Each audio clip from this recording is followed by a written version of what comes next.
everybody. Welcome in. Welcome to the corner of Garden and West. This is episode 5. As you can see, I do have a guest with me for episode 5. This is my friend Dylan. Do you want me to use your last name? It don't matter. Okay. This is my friend Dylan Grooms, former coworker. Today we are going to hit on a topic that I think a lot of people out there have. It's kind of new. If you ask me, I think it's a new thing for men to really be focusing on their mental health and talking about their mental health. I think that is something that has happened over the past couple of years that we're seeing a surgence in, and I had my battles in the past. Dylan has some battles and has been in close proximity to people who have had battles as well. So he's very passionate about it. So am I. So today we will be getting into men's mental health. This is an episode where I kind of wanted to get it out in June. Since June was Men's Mental Health Awareness Month. But as I said on my last episode, things happen. Life happens. And so we're getting to it better late than never. So that is going to be the main topic of our conversation today. However, as you know, I like to start with a little bit of an icebreaker, discussing some things, just, going on in life. Everyone knows, and if you listen to the previous episodes, I like to grill. I love being at the grill. I am that person that will invite 20 people over to my house and not talk to anybody because I will stay at the grill the whole time because that's just where I like to be. And so Dylan also is sort of a grill master and likes to grill as well. So I'm going to ask him just to kind of get us going. What is your favorite thing to cook on the grill? Man, I don't know about master. But honestly, I just started learning how to put ribs on the grill, how to keep them nice and juicy, cook them to the right tenderness. I just found a random video on TikTok and just followed the steps. I cook them for like 4 hours. And yeah, I'm like constantly going back to the grill every 30 minutes, trying to like spritz them with apple juice and everything. See, and I went down a rabbit hole on YouTube about ribs. I'm more of a dry rub person, so I've been trying to look up how to do dry rubs, and I'm more of a grill. I like grilling things. I haven't really learned how to smoke things, and I have a smoke. My grill has a little smoker on it, and so I want it before the summer's over. I'm going to try and smoke me some ribs. I went out there and I bought a mop little. I saw it on YouTube. It was literally this little handheld mop where the person was mopping their ribs. They would go check it. They would take their sauce that they have, the little vinegar and their sauce that they make, and they would mop the ribs, cover them back up. So yeah, I'm with you right there. I want to try and learn to do ribs. I'm just now getting steak down, really. And to tell you the truth, the thing that has really helped me is I've changed from using charcoal to I found these things called chunks. They're coal chunks. Yes. And so I don't even use charcoal. I like using those in the heat that they keep. Also, it's not as much ash when they're done burning. Using the chunks are so much better than charcoal. And it's like it gives you a different taste as well. I found out like when I first started grilling, I was using charcoal and lighter fluid. And I would just taste lighter fluid in the chicken that I was making. And I was like, bro, something's got to give. So I was talking to another homie of mine and he was telling me to buy these charcoal lumps. So I bought those. I bought this fire starter, like tumbleweed, instead of using the lighter fluid. And it just makes such a big difference. The tumbleweed, it was interesting. I found tumbleweed because when I got married and where we moved into that townhome we're in, it has a fireplace. And so when we finally decided to do a fire and I went to Home Depot, I saw this stuff that was like easy fire starter tumbleweed. And I was like, oh, that's worth a try. And so I used that when we started a fire in our fireplace. So then when I went to the grill, and I'm like you, I was one of those where I would always skip a step. So I always thought just putting some lighter fluid on the coals and then trying to Mm. light them right away was the way to go. I didn't let them sit. I didn't let them Yeah. soak. So And so I would just jump to throwing the tumbleweed in there because that burned so quickly. But then I'm like, okay, I need to start letting these soak a little bit down with the chunks, letting them soak, and then they burn. And Mm, it is so much better. I haven't tried. I think when I go to smoke something, I'm going to get the flavor. Have you seen the flavor like wood chips that they have for like smokers? the mesquite, applewood, cherry. Yeah, I do those too. Oh, see, Yeah, that's yeah. my next thing. I think when I try to the first, I don't know if I want to start off with smoking ribs. We start That's with chicken. yeah. I think we want to start with something more cost efficient because if I Yeah, spend a lot yeah. of money on ribs and I mess those up, that's just going to intensify my anger at the I feel you. situation. Feel you. So I think I Maybe you might can catch start. a slab on sale or something. Yeah, man, we live by HEB, Same, and same. it's a blessing and a curse because it literally is a block away. And you go into HEB. Funny enough, I the new job I just started. There's some people in Arizona and they don't have HEB, and so a bunch of us here in Texas, while we were on these, the introductory calls, tell us who you are, tell us where you are, and Yeah. we got to talking about HEB, and I'm like, it's so dangerous because the trip to HEB can turn from I just need a loaf of bread to having a cart full, and next thing you know, you don't spend $200 in groceries like within, and that's with the coupons that they have all Yep. throughout Yep. the Yep. store. Yep. So yeah, but they have their butcher section. They always have some good. Good I found, quality. and I found last time I found like these Asian short ribs, and they were already cut up and they were already seasoned. Just able to throw those on the grill. But Yeah. like Yeah. I got those, I think it was almost 2 pounds. It was enough that it fed us the four of us. And I'm pretty sure I only paid like $35 for it. It That's was good. That's good. really good. I was like, okay. And even then I think I'm overshooting it. I don't think it was quite 30 because I know my cheap self and I don't know if I would have paid 30 for that. But it was a decent price to where I was like, okay, so yeah, I always will take a trip down there, Meat Owl, and see if I can catch something Yeah. on sale there. But and to tell you the truth, I think I want to throw out another question for you that I know I didn't send you. Yeah. What are you? Because and I think it's because you have the records in the background. So what are you listening to music wise right now? Man, right now, I have Jill Scott's new album on repeat. It's dropped. It's like I listen to it almost every week, and my wife is like, again. My daughter, she's one. She's even gotten to the point to where I start singing throughout the house. She'll say, shh. I'm like, little girl, She's like, I'm okay. We have enough, but it's hard because Jill Scott is just so good, and Yeah. I'm mad because the single that she put out before the album came out, that Yeah. I listened to. Oh, see, now I'm gonna have to look it up because the singles that she put out before the album dropped, I listen to that constantly, and I Man, haven't telling gotten you. back to the full It's just album. a feel good album for me. There's no song I listen to it from the start to the beginning every time, and it just feels good.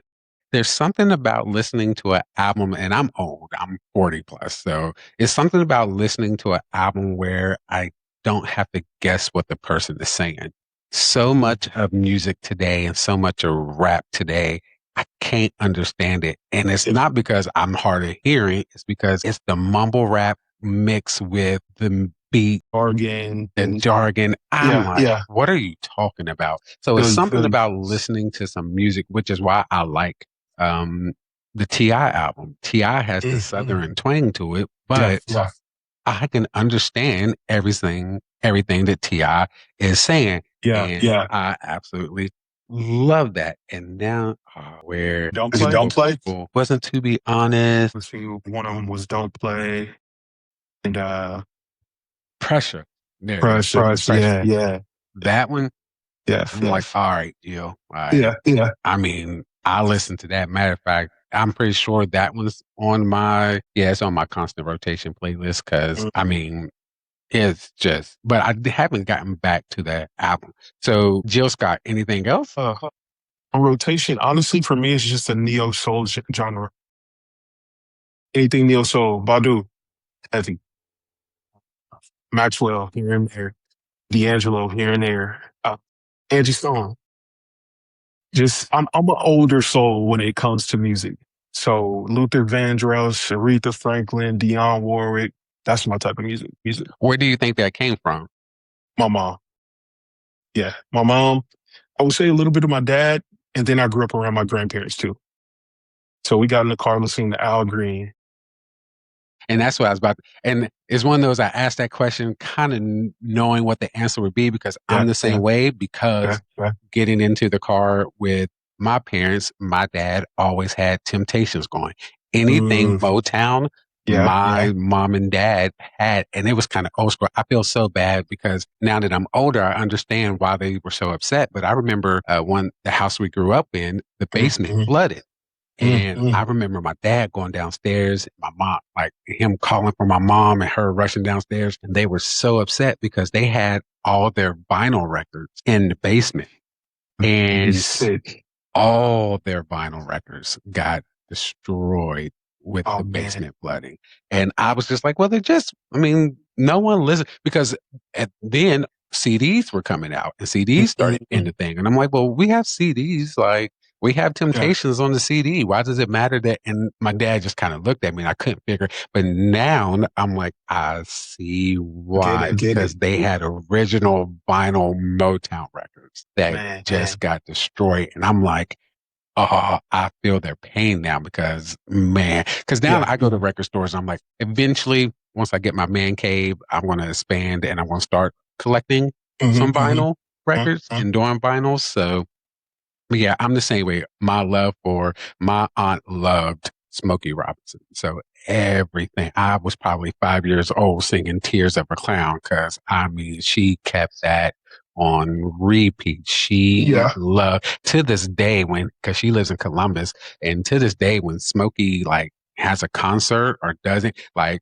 if it's within a 4 or 5 hour drive of her, she is going to see Smokey Robinson. Like Man. that's just so yeah, my people our age typically, if they have a love for old school and kind of that genre, it's usually because it was imparted on them by a parent, a grandparent. Yeah. So yeah, that was one of those I asked the question, but I kind of knew. Okay, all right. Yeah. And I didn't have an appreciation for it before. Because growing up, the kids my age, they were listening to newer music, and I listened to my fair share of newer music as well, just to kind of stay in the times. But man, I always just reverted back to what I grew up on, and it was like soul and R&B. And I think, I mean, it's just, there's something about it because I'm one of those, even with today's music, if Hmm. I find something that has a nice beat, Yeah. if I literally could possess the tools to turn lyrics off and just listen to, no one puts out instrumental albums anymore. No, It no. used to be that on an album, they would have the song, but every now and then they would release just the instrumental. And you did Mm, like, I miss artists doing that. Like yeah. again, I think I said it in the last episode. I was talking about music, like the "Shebang" song by Drake. Do I really like the lyrics like that? Not really, but the beat is so good. I could literally turn off the lyrics and the vocals, and I would just let the instrumental go if I could. But no one puts out the instrumentals anymore. And see, I've always had to have lyrics with the music. I could never really listen to an instrumental unless I'm like working and I got something in the background going on. Yeah, I can do like jazz, different things like that, the lo-fi type of music. But if I know it has words to it, I gotta hear the words. I had a friend in college. He was from DC, and so he would play go-go music. Yeah, And yeah. but I remember walking into his room one time, and he had jazz on. And I mean, my dad would play some Kenny G or Dave Koz, I believe, Hmm. play them now and then, but not that often. But I remember walking into Noah's room, and he would have jazz playing as he studied. And we had another roommate. He was a music major and he would have classical music on. And I'm Yeah, like, I don't see how y'all even me loving instrumentals. I'm like, yeah. I don't know how you can study to jazz and classical. But I literally came someone that, and I guess with Motown, because Motown always had that 1-2 step type of beat Hmm. that Hmm. like they didn't have to do change a lot to the Yeah. music Yeah. to it felt good. It felt smooth. Everything flowed, which is why I think so much of Motown music is sampled in today's Mm-hmm. music. And a lot of Hmm. people don't get it and they That don't makes sense. hear it. But I'm Yeah. like, so much of Motown, so much of that genre is sampled and it's the foundation of a lot of what you hear people rapping to That, now. yeah, for Like, sure. I'm like, all right, okay.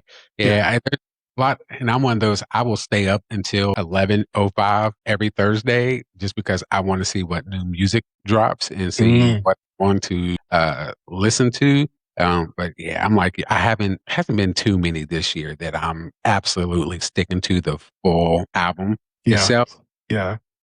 All right, good deal. I like learning something new about you. I Yeah, like man. it. Love music. I love music. And I'm like you, I have to have it on sometimes in the background. And it's kind of weird because I'm also getting to being that old person where I kind of listen to podcasts in the car when I'm Mm, alone I've because done there. I just like to be able, that's where I'll get a lot of my information. I listen to a lot of like political podcasts Mm, and culture. I mean, well, cultural, I really listen to Joe Budden. That's about it, cultural wise and higher learning. But I listen to a lot of podcasts where I just want to be informed and it's impartial. Um, so like when people are in the car with me, like my wife is probably like yours, where I will play songs on repeat hmm. and she's like, ugh, she's like, we just heard this song, and I'm like, Yeah, but it's okay. We can it's hear so it. good. You got to hear it again. It's that good to listen Yeah. to, Yeah. that times. But she's like, no, like she has a playlist and she'll play it once and she won't go back to it for weeks because she Mm, doesn't like. But they get in the car with me, so when I'm alone, I listen to podcasts. When people are in the car, I'll listen to music yeah. because then I'm like, okay, I don't have to be informed on the music. The music is just something I can vibe out to. I don't have to be informed. Also, because listening to podcasts with people in the car, they want to talk, and then it's like kind of defeating the Defeat the purpose. purpose. Yeah, Yeah. and trying to listen to information that you want something that doesn't really interest me. But I get Yeah. it. Right. All right. All right. Well, good deal. Well, then let's do this. Let's segue into our main topic again, which is men's mental health. And kind of like I said at the beginning, it's so interesting because um, men's mental health is, to me, kind of still a new thing that people are willing to talk about. I grew up. My father was a football coach. He coached me. Um, but I remember first time I cried on the football field, my dad told me if I kept crying, I would have to find another place to live and I'm like, I'm 7 years old and you just Yeah. told me this. Yeah. Like the thought of having a son. I mean, unfortunately, me and you both we have daughters. You have Hmm. like Hmm. so but like so they get to feel in their emotions a little bit more and we allow that leeway. But like at 7 years old, my father telling me crying is enough for him to tell me I would have to get out his house it was It's a a lot. lot. Yeah. It's a lot to Yeah. deal with. So the thought of men's mental health and men being more aware of their mental health and the toll it takes on them and how they are with their family and friends is a new topic and is now something that men are being encouraged to do. Hmm. But before I go more into myself, give me, tell us why, men's mental health has become something that has been, become important to you. Be honest, I've always felt like I dealt with some level of mental health. Didn't know how to categorize it back then. I would say from far back as I can remember, honestly, I felt like I've thought differently. I've always, processed my emotions a lot different than a lot of, the kids that I grew up with or family. But it really didn't struck me until 2019 when I lost a friend to suicide. It was really tough. Like, yeah, I lost him at the beginning of February 2019, and then I lost my dad at the end of February 2019. So me and my friend, we would talk about mental health all the time. And, how I was dealing with my feelings, he was dealing with his feelings, and we would encourage each other like, bro, like we're gonna look into therapy, we're gonna look into, medication management, different things like that. But I didn't take it serious until it was too late for him.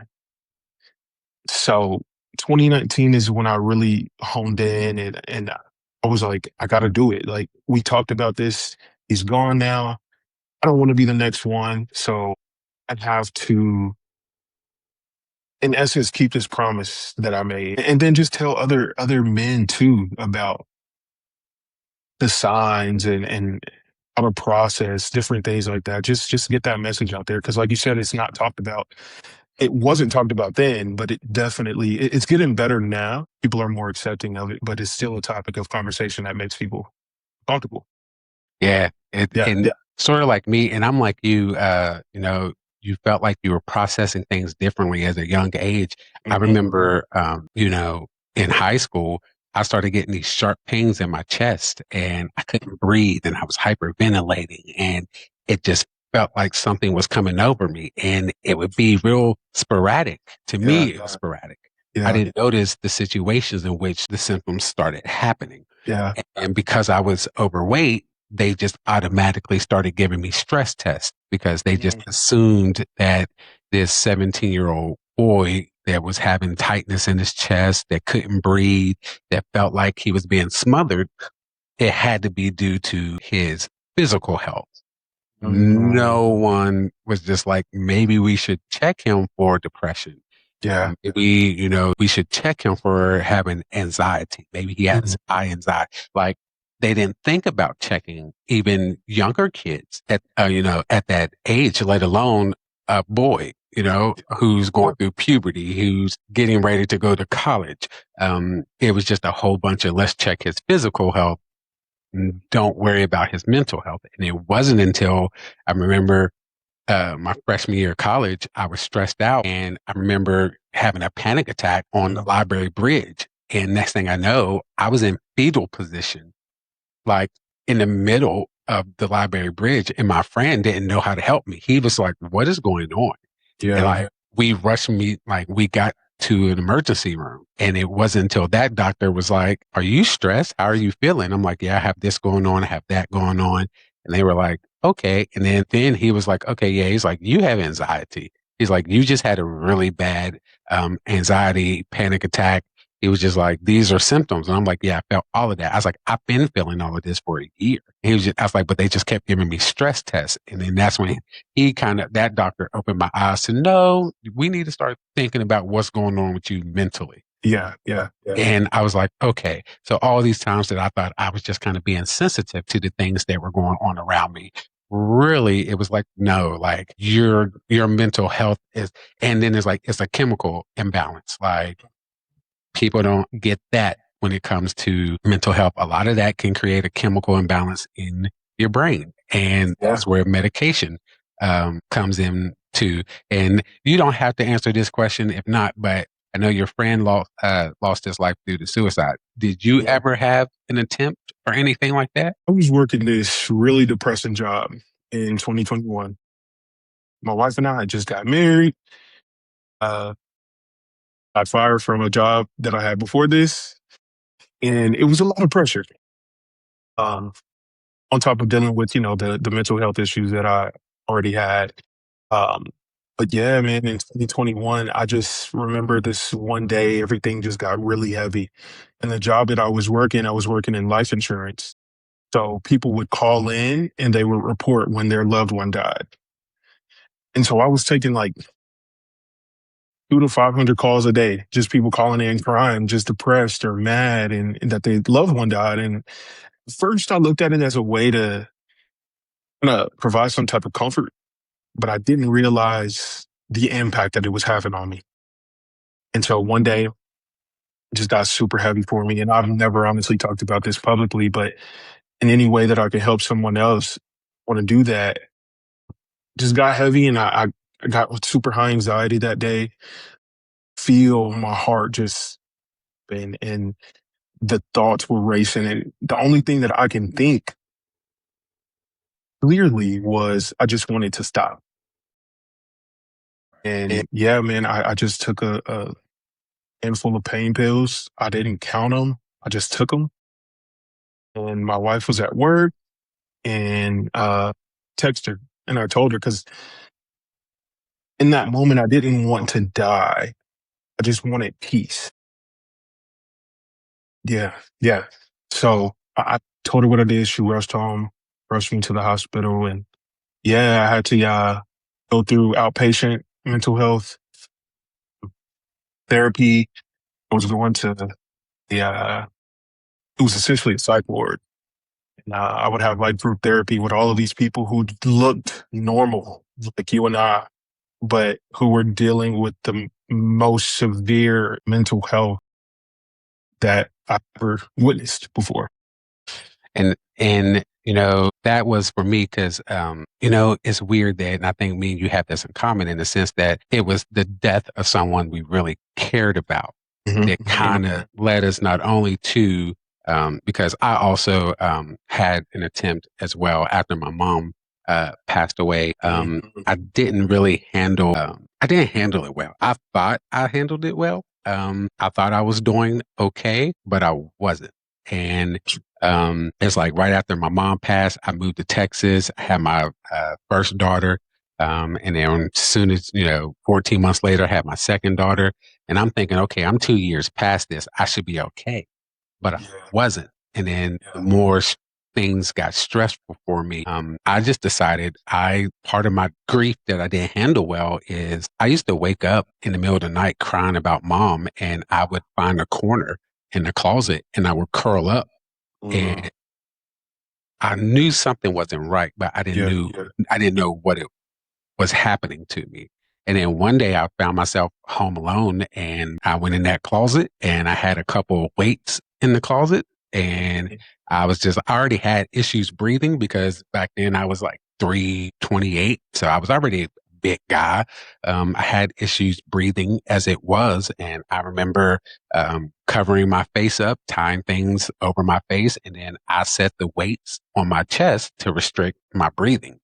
And it literally, and I literally, when you're real tired and that last bit of consciousness, sometimes you can feel that.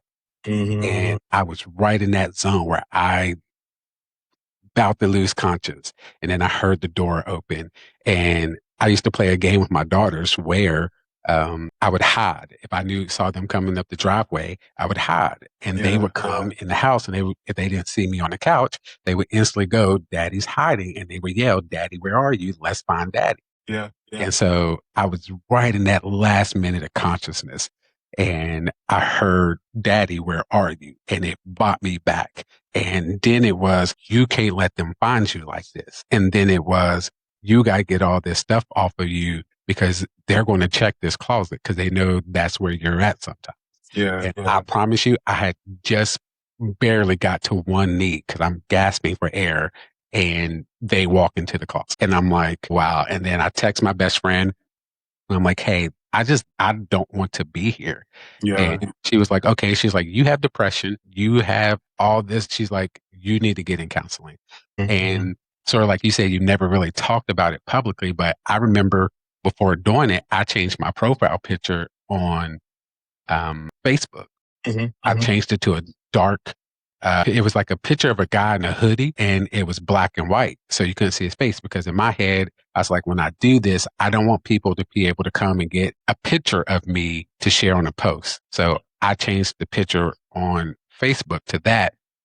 And I was just like, I don't want people to do that. And so the anniversary, Facebook shares memories. So like I told two people about my Yeah, attempt. Yeah. And then that anniversary came up of me changing my profile picture. And then I finally shared the story of why I changed my profile picture to this. And I shared my story of my attempt. And when I tell you, I got about 15 messages within the first 10 minutes of that post of people going, you too, man, thank you for sharing this. It has opened doors for me to yeah, be able to talk to, some friends that they were like, I had an attempt or I was actually thinking of an attempt. I've been depressed. I've been thinking about going to counseling. And so it really, would have never thought that sharing something so, A, dark, B, personal would yeah. allow me. One of my best friends who, I mean, he was a groomsman in my wedding. He, Mhm. came to me. He's like, man, you sharing that because he had a god sister that passed away and he was found himself depressed. He found himself with dark thoughts. He's like, man, you sharing, your mental health journey, you sharing going to counseling. He goes, it pushed me to go. It pushed me to get the help. It saved my marriage because I was being a horrible husband to my wife and I was being a horrible father to my son. He's just like, but seeing someone share their story and how, and especially another man that I know, because sort of like you said, I was always happy go lucky. I was always smiling. Like you would have never guessed that I was struggling with something as serious as wanting to take my own life.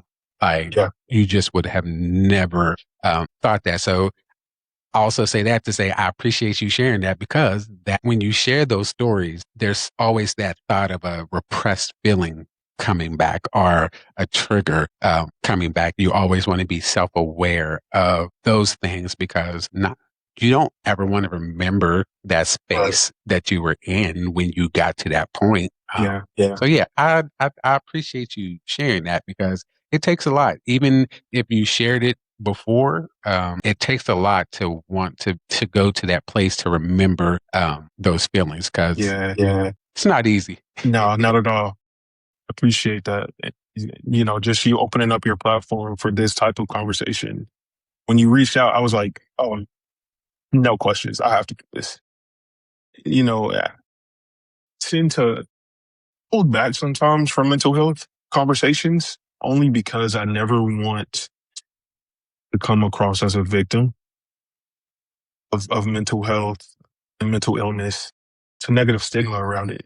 And I never want to feel uncomfortable. But whenever I have these moments or opportunities to share my story for it to help somebody else, I'll take that opportunity any day.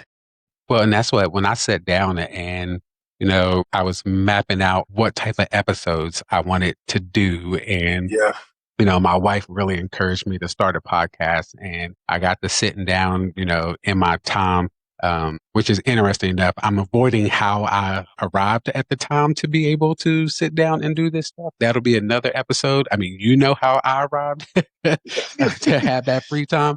But just writing down things that I think are important to discuss. When I was like, man, men's mental health is a big one that is personal to me. You were the first person that popped into my mind because, again, former coworkers. I remember one of the first times I met you and the job where we worked, they were having certain days and I forget what it's called, but I remember you were one of the leads and you were talking to us as a team about the importance of mental health and making sure that in the stressful role that we were in, that we were still taking care of ourselves.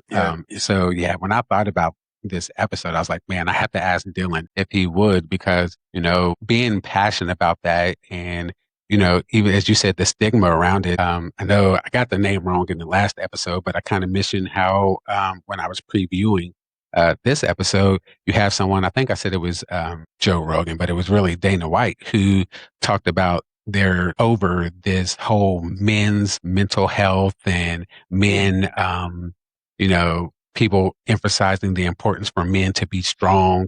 Men shouldn't have to do this. We're providers. We have to get over it. And I'm like, that is a dangerous thing to say. Because I mean, especially even for someone like him, because, a lot of the people that follow him are, staunch conservatives. They believe in, full heartedly in their Second Amendment right. And they, 1 in 5 men, deal with mental health and men are actually at the top, demographic in leading in suicides. And the way that they do that, the largest way that that suicide occurred is with guns. So it was weird seeing someone who has such a large following saying, I don't care for this men's mental health jargon. And I'm like, that is dangerous because a lot of people that probably follow him are struggling dealing with that. Yeah. And they're hearing, hey, no one wants to hear me as a man say that I'm struggling, that I need help. And I think that was the hardest part for me is saying I need the help. Yeah, 100%. And going to counseling and talk. Now, I love counseling. Love it. I I mean, recommend it to any and everybody. like I mean, going and finding someone that I could talk to that Hmm. didn't know anybody that I was talking to.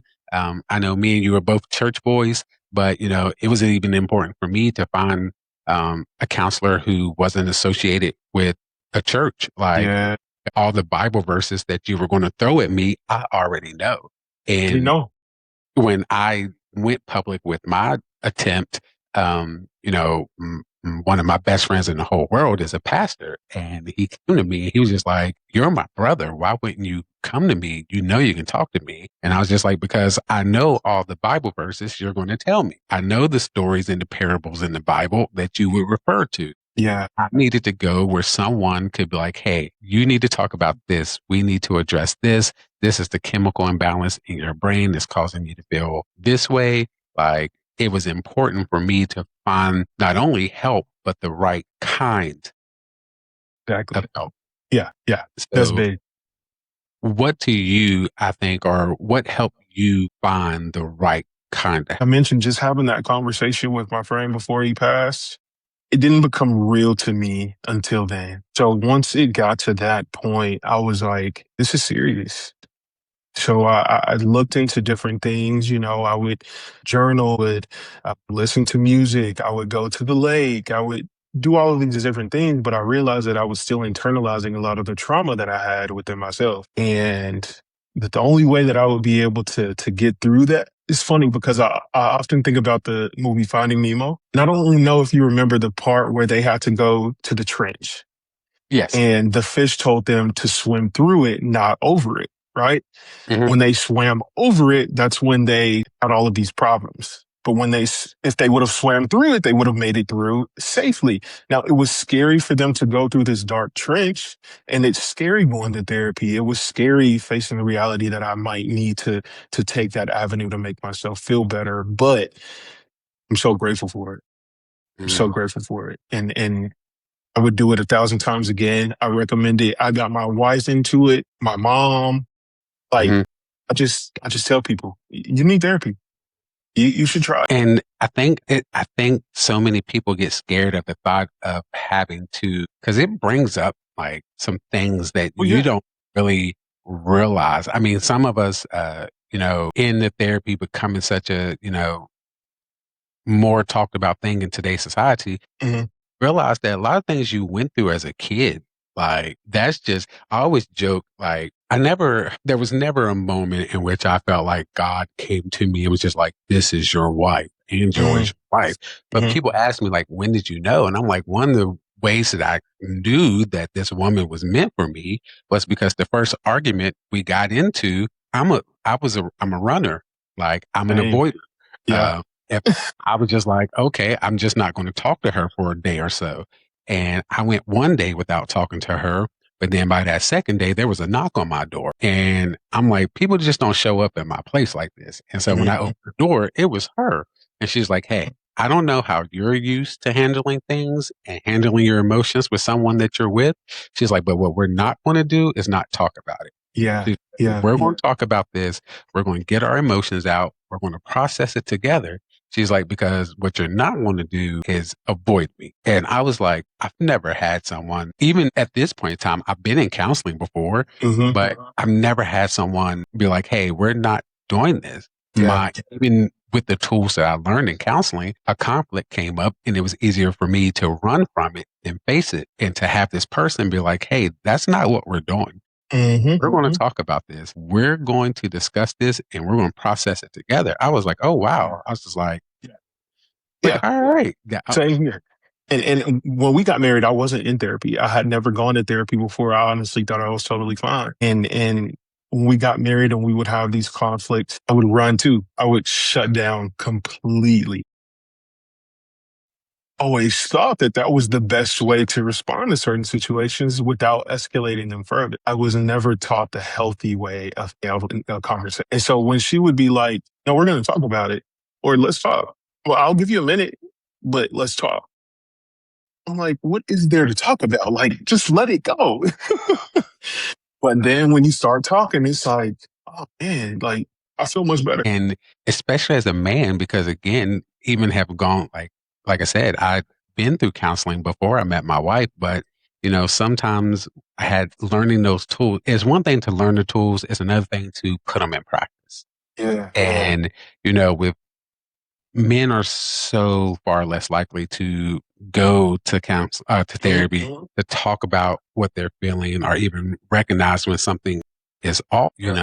I was able to recognize those things and I went to counseling, but then it's like now there's application. It's not only going to therapy and learning the tools, there's application when things, actually happen. Even recently, man, my wife went to get something to eat and she wasn't feeling good, but so she wanted like a Asiago bowl or something like that. And but she ate there, and I looked at her location. I'm like, why is she just sitting in the parking lot? Yeah. Yeah. And it triggered me to past relationships where it's just like, oh, someone cheated on me, and their way of cheating was they just went and sat in the parking lot with the person. Mhm. And so seeing my wife just sit there in the parking lot, I was just like, why is she there? So when she came home, I'm intense, and she's like, what is wrong with you? And I'm like, oh, well, why were you sitting there? And she's like, I was just sitting there eating. Are you okay? And then it took for me to sit down and be like, it took for me to hear the, are you okay? To be like, actually, no. I said Yeah. that was a trigger for me. And that was new because I hadn't been triggered like that before. And I'm like, Mhm. no, that was a trigger to me for something in my past. I was just like, Yeah. actually, you didn't like you did nothing wrong. And then it was kind of sitting there processing and trying to like, hey, you learned in counseling, identify your trigger, address it, apologize if you offended anyone Mhm. with your trigger. And then you need to make sure that you're more aware of this if it was to happen Again. again. Yeah. Yeah. And I'm like, that was because that was something that I haven't had to deal with for 13 years. So it's like Mhm. You thought it was gone. You didn't think it affected you anymore. Yeah. I was just like, where did this trigger come from? So yeah, that was really interesting because I'm like, I didn't realize that there were still some things out there that I just have not dealt with. Yeah. Yeah. And so yeah, that was really interesting. So in since you've become someone who's been more of an advocate for men's mental health, what are some tools that you have put in place that just kind of help you, stay one to use the word regulated for lack of better terms, but what just kind of helps you stay or I'll stay centered, stay centered, just keeps you in a place where if you feel a certain way or feel something coming on that you're able to center yourself and or what's your go-to to be able to center yourself and address this so that you don't go back to that place that you once was. Yeah. I would say that I have different methods that I try. Yeah, I guess you can say per emotion, but some are universal. Going outside, getting some fresh air. I realize that I tense up a lot and I don't really take deep breaths. So I find my shoulders up here and my chest is all tight. So I take deep breaths and throughout the day just to kind of ground myself and come back to me. I'll journal here and there. I'm trying to get consistent with it. Listen to music. I love music. I'll put on a feel good album. I may even put on some sad music if I'm sad in the moment just to ride that feeling out.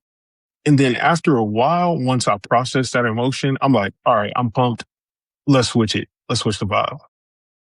So I try different things, and whatever works in the moment is what I'll go with. I like that Yeah. because I don't think a lot of people would think that when you're sad, putting on sad music would Yeah. actually help you. But it's sort of like the example you gave with Finding Nemo is Hmm. going through it, going through the emotion, going through the dark place for a little bit in Yeah. order to, come out on the right side versus when you Exactly. try and avoid Avoid it. it, Yeah. you It's still know, there. it is avoiding something doesn't make it go away. It is still there. And in life, you always kind of have these circle moments where you're going to circle back around Yeah. to it. If you Yeah. didn't address it and didn't handle it, it's still there. And usually it's grown while you've avoided it. Yeah. Exactly. And looking at things like just kind of going and searching, um, just topics on men's mental health is always interesting because I found a snippet that says, and I'm going to actually read it. It just says, for men's mental health, it's not always sadness. Sometimes it's anger. Sometimes it's irritation. shutting people out, drinking more, taking risks, staying busy just to avoid sitting with your own thoughts. And it says a lot of men don't even realize what they're feeling is depression. And I'm Yeah. like, man, that is so right. Because even some of my friends that I have talked to, and they're like, well, I'm just stressed at work. So I've been doing this just trying to keep myself busy. And I'm like, well, you're keeping yourself busy because you don't want to sit with yourself. And I was like, I know that because sometimes I don't know when's the last time I really felt depressed, but I know the last time I was really stressed and just going through things where I felt like my emotions, I tried to keep busy. Yeah. But I was just like, in the end, at the end of the night, I was breaking out into cold sweats, which is a symptom of depression and anxiety is I was breaking out in cold sweats every night because I was so stressed and I was avoiding them during the day that even in my sleep, my body was still tense and it was still stressed because I wasn't dealing with it. And I like, man, I just like, again, even at 41, learning that, hey, avoiding this could cause me to, I mean, not sleeping is one thing, but to even fall asleep, but then your body still have this release of emotions Yeah. and be tense from your emotions and breaking down to a full body. Like I would have never thought that a full body cold sweat was tied to the fact that I didn't deal with certain things through the course of my day. Yeah. Yeah. Your body will remind you. Because, like you said, it's a chemical imbalance. And that chemical imbalance can affect everything, man. Not just the way you think, but your movement, the way you sleep. It really does have an effect. And I'm so lucky in the sense that I mean, I think you've expressed this sentiment too. I'm lucky in the fact that like my wife has learned my kind of Mm-hmm. keys and my Mm-hmm. tells to when she can see me. I can get overstimulated Yeah. with the large crowds when people like we were coming home from church and my daughters are in the back and they're like, oh, what are we doing for lunch? Oh, what are we doing this? Like they were just, I mean, not to, I mean, they're just Being asking kids. basic questions. Yeah. But in my head, I'm hearing these questions going on. And at the same time, I'm trying to figure out the answers to them. And, oh, I need to stop and get gas, but should I stop here? Oh, what are we doing for lunch? And the look on my face and like even driving, my wife just like put her hand on my leg and she was like, hey, she's just like, let's just get home. We'll figure everything out there. And I was like, okay. So then when we got home, I'm like, hey, thank you. And she's like, yeah, I could tell you were like getting overstimulated. And she's like, and the look on your face. So like having someone and a partner that's able to like even look at me and be like, all right, let me help you Mm-hmm. do this. Mm-hmm. Kind of going back to finding the right tools. Sometimes it's finding the right people People. Yeah. who can, my best friend that I, message after my attempt. We talked about it. She was on episode 2 of the podcast. Me and her have talked every day since that attempt. There's probably, maybe I can probably count on one hand the number of days that me and her have not spoken since my attempt.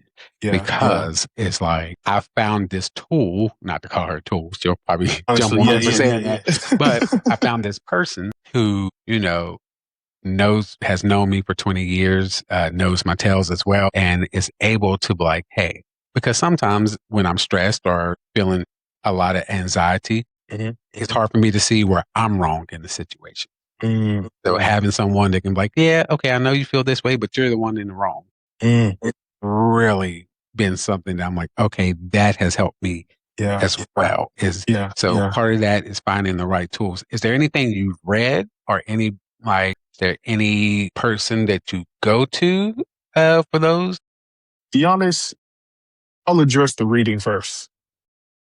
Buy all these books. I got one sitting on my desk now. It's called The Let Them Theory. I just recently last year got diagnosed with ADHD. So I like the thought of being able to sit and read and finish a book, but I'm one page in and I'm done. So I can't say I found any books. I do a lot of quotes. I'll read quotes. And then honestly, my main go-to is my wife now. Talk to her about any and everything, anytime. And I know that there's not going to be any judgment there. Because 9 times out of 10, to your point, she already senses it. She's just waiting for me to process to be able to come talk to her about it. And I think that is so cool because I'm Yeah. like you with books. I have books. Even during my Bible reading, Uh huh. I have to, You got to really lock in.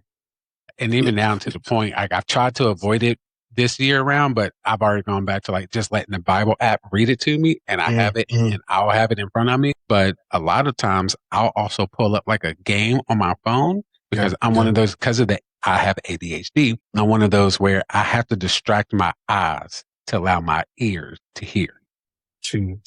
And so I'll pull up, like, I have a little farming game Yeah. on Yeah. my phone. I'll pull up that game and I'll just sit there and I'll fiddle around with that while the Bible app reads to me because that Mm. allows me to hear it because I'm distracting my eyes. I mean, I was like that in college. I had a Yeah. professor who I used to, old Blackberries. I used to play Brick Breaker during, it was a literature class. And he would always be like, Smoot, put your phone up. And I'm like, hey, Dr. King, I'm listening. He'd be Yeah. like, really? And then I would run back his last 10 things and he's like, oh, and I'm like, I promise you, I'm listening. Yeah. It's just, Yeah. I can't just watch the back of your head at the blackboard or you sit in Mm. the room. I Yeah. have to Yeah. distract my eyes in order to zone in. One of my sister's close friend again. I remember in church, her dad would sit there with his eyes closed. And I remember one time we were in the middle of service and I looked over and I saw Pops with his eyes closed. And I nudged and I said, hey, I said, your dad is sleeping in the middle of church. And she's like, he's not sleeping. She's just Yeah. like, Yeah. that's how he's able to block out distractions and actually listen Mm. to the sermon. And so I went over their house after lunch and I told him, and he went point for point, verse for verse for the whole sermon because to him, he's like, I block out the distractions. Yeah. And it Yeah. allows me to, and he was friends with the pastor. So he's also, I'm already interested with the pastor. He knows I'm not sleeping, Yeah. but Yeah. he sat there and he would just have his eyes closed. And I'm like, man, distracting your eyes allows you to really, and so I'll do that. But because reading for me, opening a book, reading, it puts me, I can be wide awake. I can have caffeine flowing through my system. But the second I sit down to read something, by Yeah. page two, my eyes are heavy and I'm like, all right, Yeah. I'm done. Yeah. I'm done. And you actually just put me on to something new. Never thought about doing that. So I'm gonna try it because, to your point, when I am reading or really trying to lock in on something, I'm distracted by everything else around me. So maybe I need to give it a try. I'm telling you, it is a game changer Yeah. in the Yeah. sense that it just, because you would think that with your eyes distracted, you're not really, but there are so many things like I'm sitting there listening to because after we record this, it'll be time for me to go and do my Bible reading for today. And Mm-hmm. I'm going to put that on. I want to open my app. And there are times you may zone out, but like there are things that catches you and I learn more and I'm able to retain more through distracting my eyes. Cause in a house when you try to read, you have your phone, you have the TV, there's things going on Yeah. outside. Like there's so much to outside of going to, and I can't go to a library because it's too quiet. And even Mm-hmm. then, where I'm at, it's not really quiet because the demographic I'm at, there's always some type of like extracurricular study program going on in which there's Yeah. always anywhere between 25 to 50 teenagers or kids like at the library. Like Yeah. it's not a quiet place at all. So I'm like, okay, I can't go to a library and read. Also, if I had to sit in a room with no noise and try and read, I'm going to fall asleep there too. Go insane. So it's is crazy. But yeah, you may find that is a great tool to put in practice just to help you retain. If anything else, it helps you. To me, it helps me retain the information that I am hearing. But yeah, I like that. Let's see. In closing, so don't want to keep you too long, and You're all good. I appreciate the conversation. If you had to give someone listening who is on the fence or maybe has not really dealt with their emotions, and especially a man who is listening, who hasn't dealt with their emotions, who feel like this is such a taboo topic. And maybe they worry about what their friends would say if they ever found out they went to counseling. In the conversations you had with your best friend, what is one of the things that you hold on to that, what is something that you push through and that you remember that keeps you going to this day to make sure that you're spreading this message, how important it is as a man to be aware of your mental health? One thing that comes to mind is the fact that vulnerability does not mean weakness. Ow. Yeah.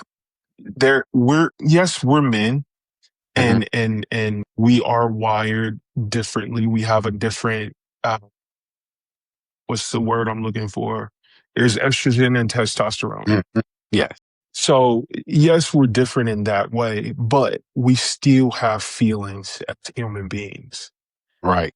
And there should be nobody that's able to tell you that because you're a man, you shouldn't feel sadness. That's chemically, physically, all of the above. It's impossible. Right. And so, and I deal with it in a healthy way. Man. Just, that vulnerability, it's not weakness, it's a strength. And I'm like you, I do quotes. I have a notepad on my iPhone that Hmm. and I'm just letting you know, you're going to see that quote from me. Like, vulnerability is not weakness. Yeah. And I think that is the stereotype so much when it comes to men addressing their mental health is Hmm. if you show, if you show yourself to be vulnerable, that somehow you're being weak or Yeah. somehow you can't be a provider if you're vulnerable. You can't be a protector if you're vulnerable. You have to be uh, hard. You have Yeah. to be stern. You have to rule with the iron fist. You Hmm. can't show weakness. And you can't do the work without being willing to be vulnerable. I mean, to add in my 2 cents, Yeah. really, if I had to say, you cannot do the work if you're not willing to be vulnerable, because that vulnerability allows you to not only open yourself up to the things that you may have not thought were hindering you, but it also allows you to hear your therapist. It allows you to hear the people in your life that you go to, because sometimes being vulnerable is you have to be able to be willing to face the truth about yourself. Exactly. And I know it's popular for people to be like, am I the problem, Lord? Yeah, sometimes, yes. You are. Yeah. Sometimes, yes, you are the problem. And I mean, even maybe Friday morning, I looked at my wife because I could tell I got on her nerves. Uh, Thursday night, Hmm. and I had to apologize Friday morning. I go, I have to tell you, like, I understand that I can be a lot. And I Yeah. understand that sometimes when I get in my moods, like, you don't want to deal with it. I was like, I recognize that last night I was the problem. Like, Mm. I, and that takes a lot to look at someone and be like, you know what? Maybe the cause of the issue between us, or maybe the cause of the issue that I'm dealing with is me. Yeah. Yeah. You have to be vulnerable to receive that from your therapist, from a spouse, from a best friend. Yeah, I like vulnerability is not weakness. I will put that in my quote notepad. Absolutely. Yeah, that's one of the things that I just learned from therapy, growing up, whether it's intentional or not. I mean, Mhm, feel like our parents didn't necessarily say we couldn't feel things, but mhm. as boys and trying to raise boys, like you're just trying to raise them for the world that they're gonna eventually live in, you I know? raised me a man. Yeah, yeah. And man, I just hope that for my kids, I'm able to instill the fact that, if I do end up having a son, that being vulnerable doesn't make you less of a man. It makes you more of a man to be in tune with the way that you feel to be able to regulate yourself.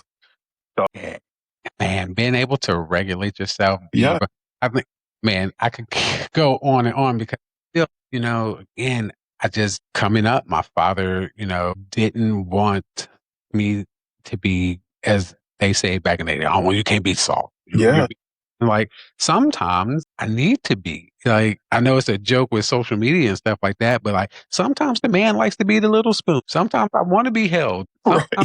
Sometimes I want to let down that guard. Holding Yeah, that people always put it this way, when you hold up a shield and people say they have their shields up, shields don't hold themselves up. Yeah. You have to hold the shield. At some Your point. arm has to be up there. Your arm has to hold that shield. Sometimes your arms get tired. Sometimes you gotta let that shield down because it's best for your body. Give your arm a rest. I understand having your shield up sometimes, but when you're not willing to be vulnerable to let that shield down and give your body the break that it needs, you're not doing yourself no favor. You're Hmm. not really doing the people around you any favors. Yes, sometimes you gotta be the little spoon. Yeah. Sometimes Sometimes you got to. let your shield down Yeah. and be willing to be vulnerable. So yeah, I like that. I'm going to end it on that. Vulnerability is not weakness. And I think that sums up everything, especially coming in this sense from another man to say to another man. And I have conversations throughout the day with my male friends, and I think I'm going to make sure that this week that I'm emphasizing to them, hey, vulnerability isn't a weakness. Yeah. You will see that I will be giving you the credit for that for sure. I But I'm appreciate it. definitely going to use that. So yes, I will take this time to again thank you so much for doing this. Thank you for being vulnerable at the beginning of this and sharing your story and being willing to go back and tap into, those emotions. Cause again, that's never an easy thing to do, no matter how successfully you have navigated those feelings and, address those issues. Going Mhm. back and thinking about that time is never easy. So thank you for being vulnerable. With me and with the audience that will listen to this. Can't thank you enough. And as I say, as I end the recording, every episode, every corner has a story, and this has been ours.